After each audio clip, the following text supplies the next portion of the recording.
Playing small sets a hard limit on how far your creative acumen can grow. Over the years, I've observed something powerful.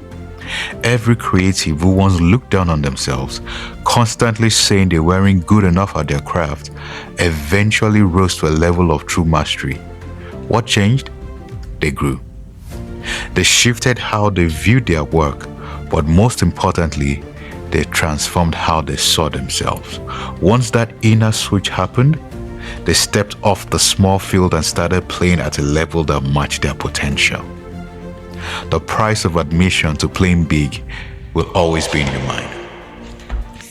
Sometimes what also holds us back and shapes how our mind thinks in small ways is the environment within which we're seeing things from a creative angle. Your environment can shape how far you think.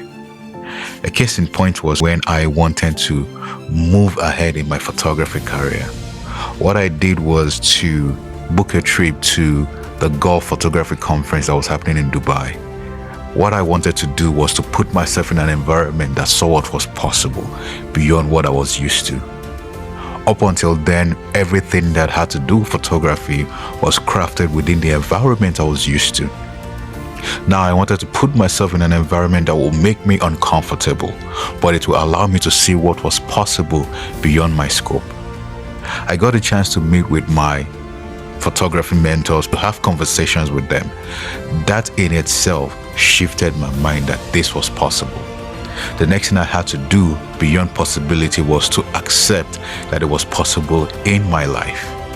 I left that conference feeling bigger than I was, knowing that my voice mattered in the conversations that I had, knowing that the ideas that I was scared to actually execute were things that I could pursue.